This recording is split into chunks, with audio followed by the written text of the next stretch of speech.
Right, it's time to leave these lovely lodges by the shore, head back on the road,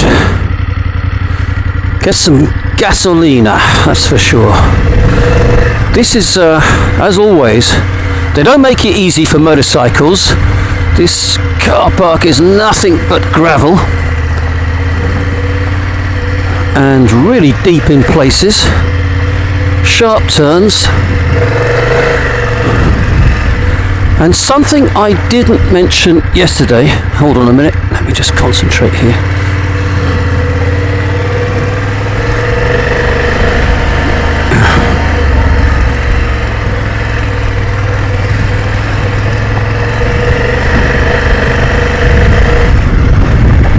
Yeah, something I didn't mention yesterday was that when I was coming down the road, the main road, well, I say a main road, you know what I mean, the main gravel road on the right, oh here, just from my right here, I missed this sign here. There's a tiny sign here, well, it looks bigger now of course, but when you're tired, etc., Chelenko Lodge. So I missed that yesterday, and I came down this road thinking, oh no, I need to turn round. Gosh, it's slippery. And decided to turn round just up here on the right, sorry, on the left. So I turned in and everything was fine, and then stupidly, when I came out of the turn, I thought I'd just ride across that little verge there. But what I hadn't counted up, there's about a foot of gravel. So I came across the verge, hit the gravel, went flying, so threw myself off the bike, and the bike then ended up, if you like, on the curb on the other side of all this gravel, if you can see it. So I lay there a minute thinking, right, okay, just check I'm alright, yep, I'm fine. Got back up, waved down a couple of cars, some guys got out, and they lifted the bike, pushed it back onto this road here. So it was a little bit of a reminder of how easy it is to make a mistake when you're out in these places, because it's such a bad road. I don't know if you can hear all this. It's just so hard to ride. And you go from these rough ridges to gravel, and you think, oh, okay, I'm get used to that. And the next minute, you're in thick gravel, and the bike's all over the place. So it's another slow day on this sort of road, call it a road, where everybody tries and grabs the only line they can, and luckily most cars seem to move out the way. But it's not easy, and this is what slows the journey down. Not that I'm in a rush, oh gosh, but it takes time. Oh boy. And although it's cold, it's a really cold wind, I'm already getting hot. Just the sheer effort of keeping the bike upright at times. And I'm looking forward to towards the end of the day when I get back to a normal road over at Chilichico way and heading into Argentina across the border. I think it's going to be what do you call it? Either a concrete or a tarmac road. I think it's the end of the gravel roads. So, if you like, I've got one more day of this. The good news is I did use my Leatherman multi-tool, and I did tighten up the mirror on the left. So, I was quite happy about that. Got the old pliers on it, and it's never as good as a spanner. Or a wrench, as they say in America. But it's tight for now. And so that looks like it's holding for a minute. What's that coming behind me, the flashing lights? I think I'd better pull over.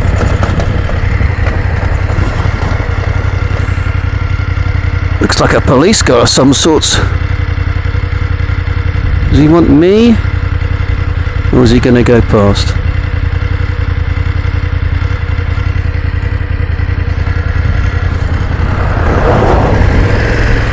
Oh blimey, I thought he was after me then for something I haven't done.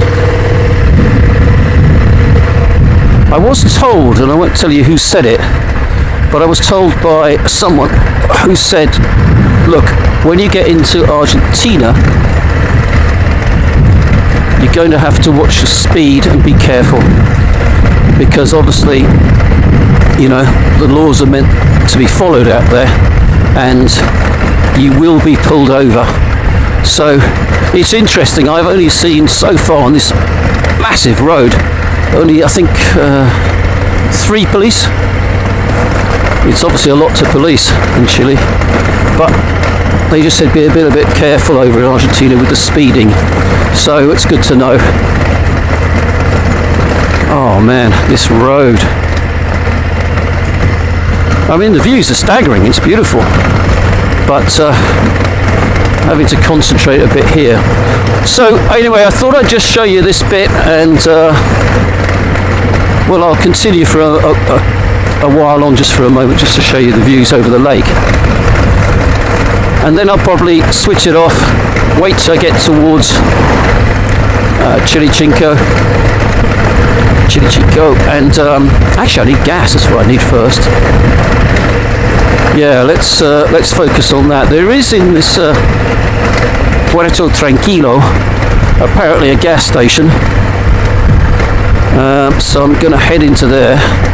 Look at that ridge in the middle there. I don't know if you can see that. Honestly, that must be 6 or 8 inches of thick gravel. You do not want to cross that unless you know what you're doing. And I have done the BMW level 1 course, off-road course, which I thought was fantastic. It taught me a lot for the on-road actually as well, and it did boost my confidence. But on that day, I mean, we were all falling off. It was horrendous. And you know, you need to go back and do level 2 and level 3 and level 4, and you really need to practice it. And of course we don't get a lot of chance in the UK because off-roading is difficult. At best there's sort of little lanes. I think there's more down in Devon and Cornwall. I watch my friend Saddlebags, and he's always going off-road there, but there's not a lot where I live in West Sussex. But it's a very, very good course to take. There's no question about it. I really enjoyed it. And, you know, heaving those GS 1200s round gravel bends, etc. Learning how to turn around on a hill, that was really interesting. I thought it was a great event, 2 days. But, you know, I don't have the real skills for off-roading. And I certainly don't have the skills for manhandling sort of 200 plus kilos on these gravel roads, anything more than this. So I'm sure there'll be some viewers out there who think, oh well, this is nothing. Oh, good on you. And you know, I've been brought up mainly on the roads, so I don't have the experience of riding a lot of these off back roads. It's fun, I enjoy parts of it, but honestly, given a choice, I'd like to be on a bit of concrete or a bit of tarmac, because this is really, really slippery today. This is thick gravel in the middle there. Try not to panic with my brakes, just got 2 fingers on them at times. When I rode in Cambodia, I arrived, and it was quite funny actually, because the guy had this massive Honda 250. It was huge. The seat height, I mean, I had to take a running jump to get on. It was something like 30, I reckon it was 36 or 37 inches. And as I said before, I'm a 30-inch inside leg, so I couldn't get on it. He said, oh, don't worry, the suspension collapses a bit. You know, well, yeah, it did maybe a couple of inches. And we literally rode into the capital, Phnom Penh. Chaos, absolute chaos, as you can imagine. And you take your life in your hands, you really do. And then we just got literally just to the side of the town. I hadn't been on the bike more than about 20 or 30 minutes, and we come to a railway track, and it was like a scene out of The Great Escape. He takes off on his bike. He's got a 450 Yamaha or something, and he launches. He must have gone 3 foot in the air over this track. And then he stops and looks at me and waves me on. So I just sat there, crossed my arms, sort of waved back at him, said, no, I am not jumping a railway track. So he came back and he said, what's wrong? I said, mate, this is my really first time riding an enduro bike. I mean, the thing had massive knobbly tyres that said no more than 50 kilometres an hour on the main road. So that's how knobbly they were. And he said, oh, okay, I'll do it for you. So he, man, this is tough, this bit. He took my bike over and then we stopped and he said, oh, how much experience you got? And I said, well, probably 1%. And he said, okay, let's take it a bit easier. Taking it easier for him, of course, was still horrible for me. We were, I mean, it's just lack of roads, etc. out there. I guess that's what you're going to get. But we went through a rice field, a paddy field, and we rode on those sort of walking places between the paddy fields. Honestly, it was big enough for people to walk and obviously big enough for me to ride, but either side you fall in a rice field, a paddy field. I had visions of me just being upside down in a paddy field, waiting for him to pull me out. And anyway, we got through that and then finally got the bike back. So it was an interesting experience, let's put it that way. As is this, I have to say. You literally can't cross that middle bit there. This is really bad today. I did speak to the guy last night via WhatsApp on the ride Chile. They've been absolutely brilliant, bless them.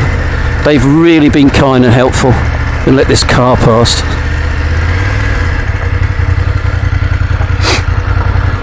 Right, I said to them, what sort of route should I take now? Bear in mind I'm on my own and blah blah blah. And they said, oh yeah, definitely go to Chile, Chico, and then cross the border and head down to Ushuaia. There is another route which originally I'd thought about, but they said it's just too much. That's where that group of Brazilian bikers was going. But it was 10 or 12 of them. And I think just heading down there by myself would be crazy. So I'm going to stick to the original plan right at the very beginning, which is to go to cross the border as soon as I can, because I can get on a normal road. Oh dear, right, okay.